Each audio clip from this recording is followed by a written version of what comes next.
It's time for Cox and Crendor. Crendor In The Morning. In the morning. Broadcasting live. In 4 hour recording studio audience. Recording. Wake your ass up. It's Crendor In The Morning. Hello, everybody, and welcome to Cox and Crendor In The Morning. Welcome, everybody, to the grand show, the rodeo, the yo-ho. Uh-huh. Wait to see where you're going with this. The YOLO. The rodeo, yo-ho, YOLO. I don't know where I was going with that either. You only live once, the rodeo. That's true that, dog. True facts and Carfax. Get them checked out That's the with Carfax. the Car Fox. The Car Fox, yeah, the Car Fox. That is the worst mascot. It is.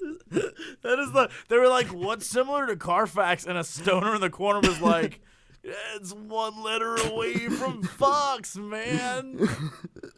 That's how that happened. Now whenever I think of that company, I'm just like, is it Carfax or Car Fox? I don't know which one it is. I mean, Car Fox would have been nice, but I don't know what foxes do. Like, what do foxes do? I feel like they're going to try to con you out of something. Right? What is foxes are sneaky. Yeah. Like, why would you rely on a fox? Like, I'll help you find good car deals. Like, they're not known for sniffing out stuff like Car Dog. He sniffs out good deals. That makes sense. Yeah, Car right? Dog. Car Dog. That would have worked. I like Car Dog, Fox. too. Get out of here.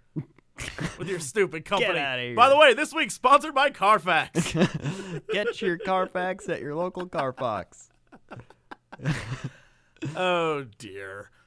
So yesterday, we said that we would go see, well, I would go see Maze Runner.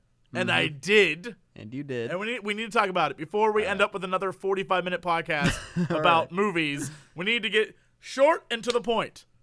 What were your thoughts on that movie, Crendor? So my thoughts on the Maze Runner is that it's like a Divergent atmosphere feel, but it wasn't Divergent. It was targeting the tween audience. Yeah, but that's it didn't feel that way. Yeah, Does that make sense? Yeah, and it's like they start off. He randomly gets transported to this like location that's like an island. And you're like, oh, where is he at? And they're just like, we live here, and now you're here, and nobody remembers stuff. And he's just like, oh, okay. And it's like, right from then, I'm just like, oh, well, what happened? And it, like, keeps that curiosity going, because you always want to know, like, throughout the movie, like, what happened? Like, in Divergent, I didn't care. I was just like, oh, this is what it is, and I don't care. This was like, what's going on? I want to know what's going on. And so, that's 99% of the movie is, what is even going on right now? Yeah. There is so much of that, like, teen drama, right? And then a girl shows up, and there's a bunch of boys originally, and then a girl shows up, and it's like, ooh! But the one thing they did that was great, they didn't make it into a douchey love story. Yeah, I like that, too. I was like, thank you for that. I know. It was good. I liked that part. And I think the concept of the maze was cool. How are the guys mapping it, is my question. I was wondering that, too, because, like, well, I don't know, because, I mean, didn't people map the world? How are they mapping it? Well, they're running out, and they're seeing everything. But, I mean, it changes. Again, how are they mapping it? Well, what do they... I don't get what they mean exactly by it changes. Like, do the walls shift? Like, when there's one part where, like, the blade thingies are shifting. Is that what they mean by change? Or they mean, like, it completely changes? I don't... Look, I don't know. I don't... Yeah, that's confusing. I'm glad this movie was light on plot. Because... Yeah. It really... it was almost like... I don't know so much of what's happening that an additional information overload would have just killed me. Yeah. I was like, I don't know what is going on, but it's entertaining to watch. And then the last 5 minutes, maybe 10 minutes, are bonkers. They're just insane. Bonkers. It's crazy. Actually, we have to say the ending. The spoiler warning is up. Spoiler if you don't want to know the up. ending... Spoiler warning, spoiler warning, spoiler warning, spoiler warning. Yeah, so come back in like 30 minutes. So, all right. So at the end of this, they finally bust through the maze. And it's a lab. There's like a lab, and they're all test subjects, basically. Yeah. And this place they're at is like in the middle of a desert, and all the people in the lab are dead, and they watch a video where this woman's like, the world ended because of sun flares or some shit. Like some disease caused by sun flares and stuff. Insane stuff. Yeah. And all these people, because they're immune to it, were put into this glade. For what reason? I have no clue. Zero clue of why they were put in there. They're testing their resistance? Well, like, why would they need them to be in a maze? It doesn't make any sense. they're like trying to figure out what makes them resistant to it, I think. I don't know. What I do know is it goes full bonkers mode, because then the woman in the video just kills herself, and then dudes run in, grab everybody, and take them away, and then it's like, all the scientists who you thought were dead are alive now? And they're like, good, we moved to phase 2. And it's like, what is happening? End of movie. End of movie. I know. It's like, what? What just happened? So, like, obviously, them killing themselves on the video is part of the test they put together. Yes. Like, it's a stage. Which literally makes no sense. But I guess they set it up that way because when they sent the girl in, they had a note that was like, this is the last person. Yeah. And so I guess because they realized that sending in Tom, or whatever the hell his name is, the main guy, was going to, like, once he killed a Reaver, whatever those damn things are called. Once he killed one, they were like, oh, well, I guess they're going to break through, or so, like, I don't know. It doesn't make sense. All I know is they get through the maze, and they're in a lab, and there's a bunch of dead scientists who are not, in fact, dead. I know. Who are all testing them the entire time. And then, spoiler, this is also a test. And it's like, initiate phase 2. And that's literally the end of the movie. It's like, what is going on?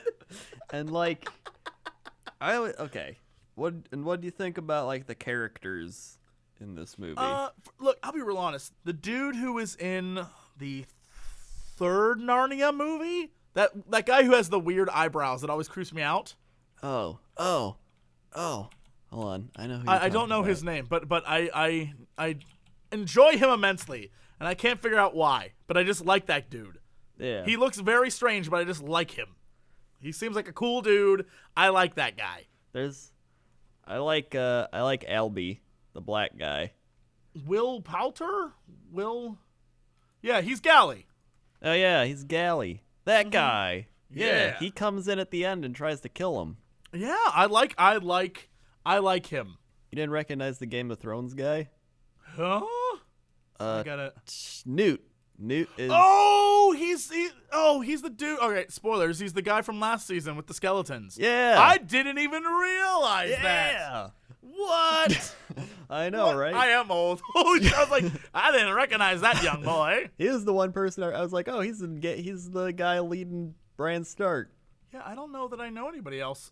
Now I'm looking through the thing. I don't know anybody. Yeah, I don't know Most of these anybody people else. I've never seen before. The little, like, the fat kid Chuck. You know what I liked about that, though? They didn't, usually in movies, they make the fat kid like, golly gee. They didn't do that. Yeah. Like, you know, he was there for jokes and stuff, but he wasn't like, I don't know if we can make it, gang. Well, I hope there's food around. Yeah, there wasn't any of that. So, I mean, it's definitely, it was a relief from Divergent, which was very, like, by the book and very, like, by the numbers when it came to the story. And it was like, ugh. This movie was 99% what the hell is happening, and then 1%, oh my god, what the hell is happening? That's a good way of explaining it. It was crazy pants. Yes. And I love that. I think it goes to the fact that we love David Lynch movies and how wacky those are. And this was just as crazy. It was like, what is going on? I just love movies that are like outside the box and just blow your mind, and you're just like, it keeps you watching. Here, after I saw the movie, I actually had to go look up what was going, because I was like, that can't be the ending. I was like, that doesn't make any damn sense. Turns out it's part of like a series. Yeah. Like a book series, and there are 3 books and then a prequel to explain what books 1 through 3 were about. I mean, I'm like, well, shit, there you go. So I'm kind of interested. I guess it's like a novel for teens or something. I don't know. yeah. Because a lot of people are doing the Hunger Games type concept now, like, it's all about like fighting this government, but it's like this is more about an actual post-apocalyptic world with like a disease killing people, and they're trying to like change it, and it's like, whoa. And then you add in the maze, and you're just like, whoa. I don't even. Yeah, apparently this is a book that came out in 2007, and then it's followed by one called The Scorch Trials. Oh. That came out in 2010, and then another one called The Death Cure, and that was 2011. Oh, and then the next book was called The Kill Order. Whoa, The Kill And I Order. guess I guess that just came out. Yeah. Yeah. My favorite part is it goes. Critical reception of the Kill Order was positive. Kids World, KIDZ World, gave it positive reviews. Thanks, Kids World. Thanks, Kids World. Kids World. We find the books that got the stooks. I don't know what that means. We find the books that got the stooks. But yeah, I'd recommend it. Go see it if you haven't. I guess a lot of people did. It was like #1 at the box office or something. I mean, there's like no other movies to see. Wasn't even on my radar. I wasn't even gonna go see it till I heard like it was just wacky. I was like, oh, well, this is right up my alley. Yep. The fact that this doesn't make any damn sense, perfect. I love movies where they're all like on an island, like stranded too, and like none of them know why. Like if they know why. That's what I loved about Lost. Lost was so like the first 4.5 seasons of Lost were fantastic TV. Like there was so much going on where I had no clue what was happening. There was this podcast, and I don't remember what the hell it was, but it was like some dudes who lived in Hawaii would do a podcast on Lost, and they would like drive out to where the sets are being filmed. And they have like all this inside information about like what we saw today and all these cool things. And they would try, like people would call in and they'd try to come up with what was going on in the story. And it was crazy because, you know, their guesses in season 2 were totally wrong by season 3. But then they had like grand story arc things they thought were going to happen. And I got really into it because I was like, no one knows what's going on with this damn show. It's so good. And then they were like, it's about people and not the island. It was like, no, shut up. You're the worst. It was always about the island. It's always about the island. But yeah. I would recommend to you and to anyone listening who likes stuff like that, go watch Twin Peaks. It's very weird. You will immediately know who's responsible for it, Crendor. Is it FBI? Yeah, David Lynch. There you go, Twin Peaks. Oh man, I'd have to see it. You really do. It is very strange. If you like video games, I would recommend a game called Deadly Premonition. It is basically the Twin Peaks of video games. It is nonsense. Like, I love stuff like that where it's just like, I don't know what is going on, but I really enjoy this. Oh man. Yeah. Now I want to see it. Now I want to see it's the movie I like plus David Lynch. It's like a double feature. There you go. I also managed to look up Nick Cage. Turns out he's making 6 movies right now. Wait, what? I know he's making the new Left Behind movies. Yeah, he's making the new Left Behind. He's also got Dying Which of Light. is, can we just talk about how amazing that is? That the Left Behind franchise has been made 6 times now, and they're like, F it. It wasn't good. We need Nicolas Cage in there. So Nicolas Cage is going to take on the Antichrist. Can we just point that out? Oh That's my God. amazing. Look at this movie cover of Left Behind with Nicolas Cage. Oh, I've seen it. Oh, That's so great. He looks really confused as to why he's there. He just doesn't know. Well, that's the cover for this episode. Yep. That is incredible. So there's Dying of the Light. Dying of the Light, The Runner. Evan Lake. This is Nicolas Cage. So basically just Nicolas Cage, a desk-bound Langley CIA agent, is forced into retirement by signs of early onset dementia. At the same time, he discovers his former tormentor, jihadist Muhammad Banir, oh Jesus, is not dead, as assumed for 2 decades, but is alive and receiving experimental medical treatment. Banir's exact location is unknown. With the help of a disgraced young agent, Nicolas Cage sets out to track down Banir. He must confront him before it's too late for them both. A professor frantically searches for his son, who is abducted during a Halloween parade. How come, like, the last 5 Nicolas Cage movies we've seen have been him looking for a family member abducted? I know. I was wondering. It seems like he plays the same thing. The description for his movie, Men with No Fear: an ex-felon plots his revenge against the gang lord who had him sent to prison. They didn't even try to write that in English. I mean, it's directed by Paco Cabezas, so he probably wrote it. Outcast, September 26th. In China? What? Nicolas Cage is in a movie that only came out in China? Oh my god. Oh my god. Nicolas Cage and Hayden Christensen. What? Whoa. A mysterious warrior teams up with the daughter and son of a deposed Chinese emperor to defeat their cruel uncle who seeks their deaths. We need to watch. We need to watch this movie. We need to watch this movie. It comes out in 3 days. In 3 China. days? So you're saying we have to go to China? It comes out in 3. Look. We need several $1,000s to fly to China to see this movie. What is going on here? This is incredible.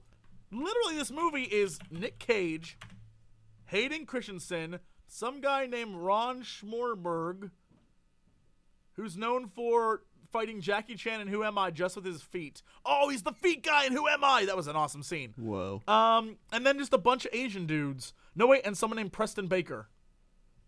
Oh, but they're all crusaders. Oh, so there's a white they're guys. all crusaders? So they're a bunch of white crusaders, and then everyone else is just gorgeous Asian people. Oh my god, this movie sounds amazing. God, we need to see this movie.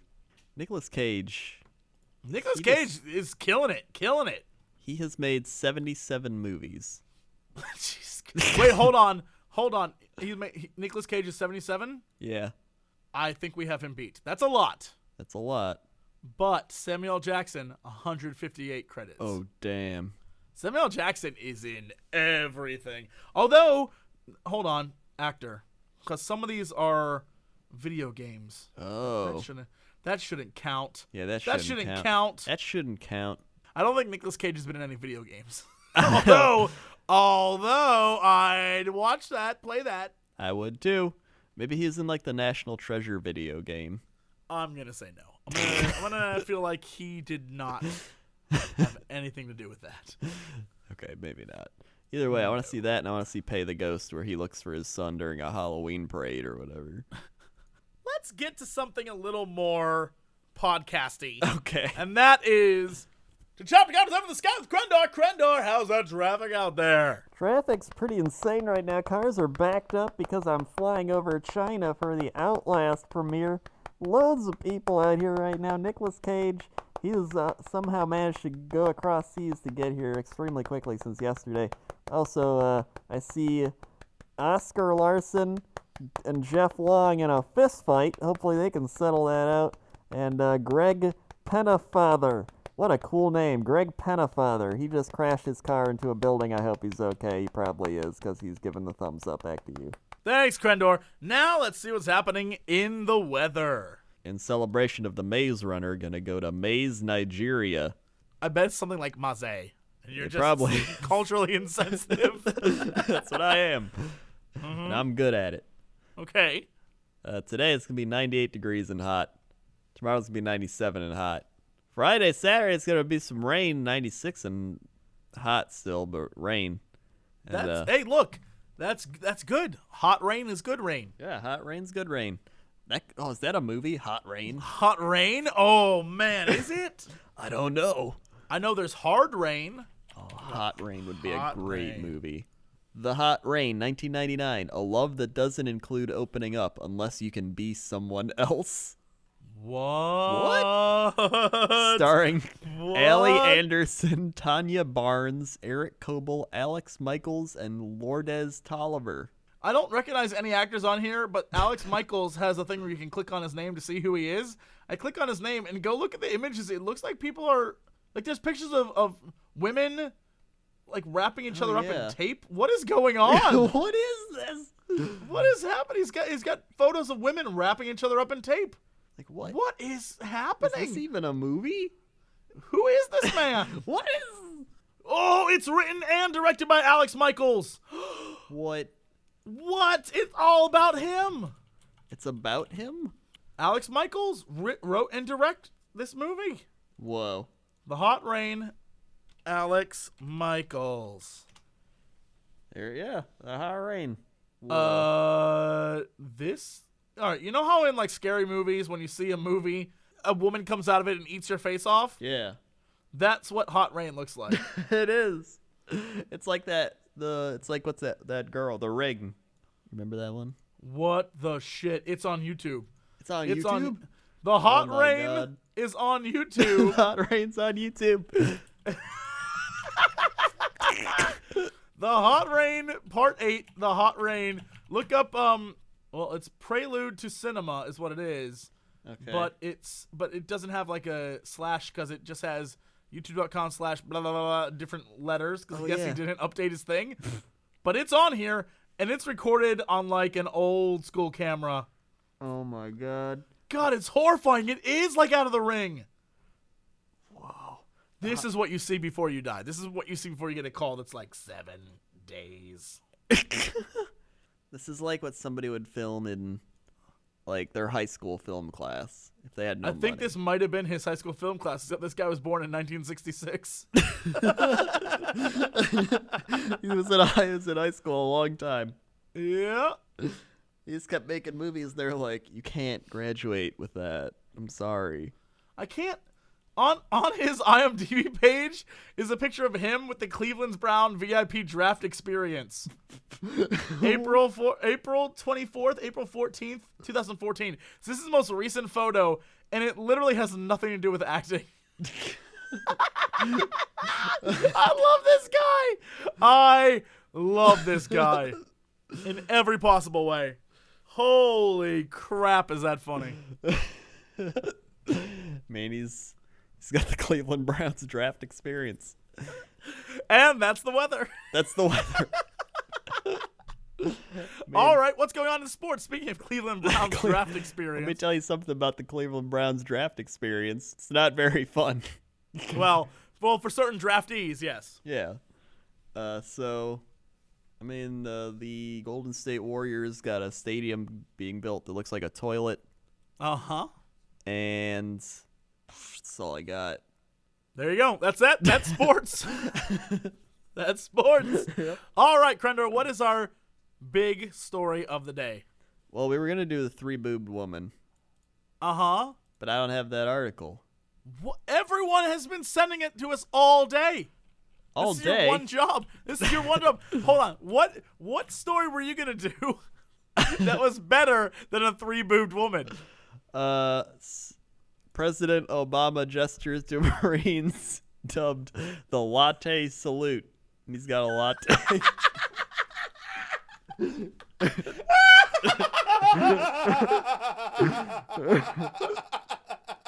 The latte Oh my God. Wait, what? So some are calling it the latte salute. President Obama stepped off Marine One at the Wall Street landing zone in New York City, and he saluted two Marines as he held a coffee cup in his hand. Video has drawn ridicule from some Instagram users who saw the unorthodox salute as unpresidential. Hopefully it was just a slip by the president, one user posted. Others saw unnecessary nitpicking and criticism. People are dying from disease, abuse, or even hunger. Another user commented on the video. Priorities. That's good, but it's not three boob good. We got a recent article here about Three Boob Woman being a fake. What? Yep. Breaking news. Breaking news. Yes, Crendor? A three-boobed woman allegedly had three boobs. But according to this report on the TMZ, a three-boobed woman is a fake. What? Yep. The woman claiming to have three boobs is a fraud, a fake. And ironically, what exposed her lie is a crime someone committed against her. Jasmine Tridevil has been making the rounds, claiming she got plastic surgery to net her an additional boob. But we got a document from the Tampa Bay International Airport Police Department describing a baggage theft. According to the documents, someone stole a bunch of luggage off an American Airlines conveyor belt, including a black nylon roller bag.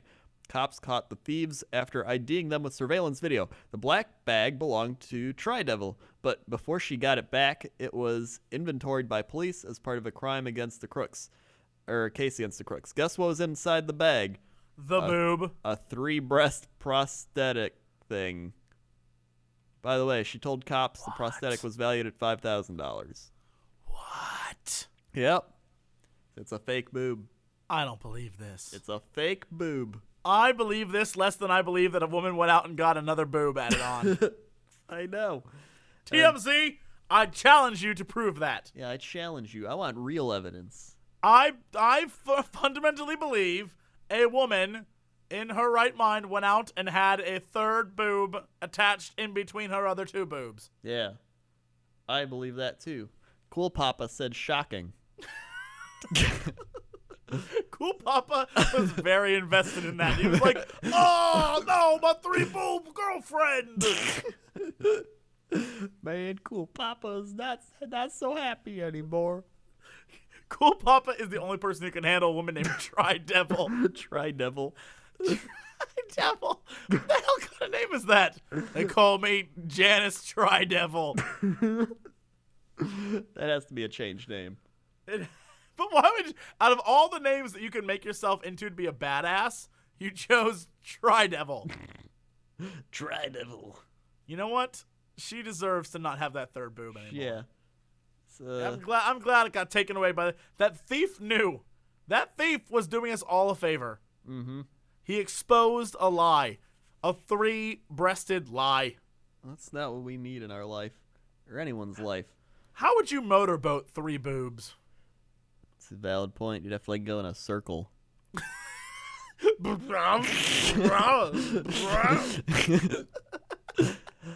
Resurrection says, Harvey, forget 3 boobs. Give me 3 bobs. I don't know what that means. What? The equality comments over at TMZ. And then Saskatchewan says, I'd still suck on him.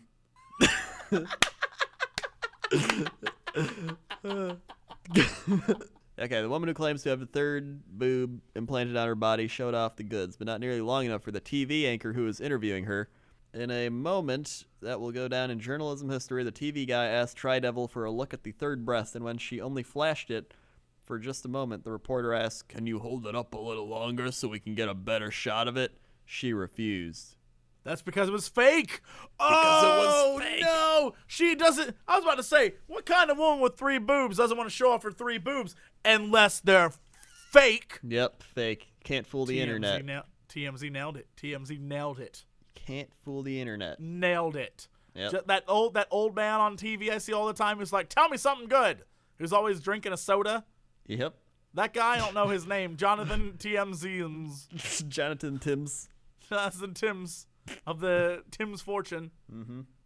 Yeah, that's great. Well, we learned that the internet jumped the gun today. They were telling me there was 3 boobed womans out there. There were not. There were not. 'Twas a lie. 'Twas a lie. You know what you should do to fix that? What exactly? Go see The Maze Runner. It'll make your mind better. That will fix nothing. You'll be like, I don't know what is happening. Oh, God. That's it, guys. That's the show. Thank you for listening, and we will be back tomorrow, as always. To be continued. Ding!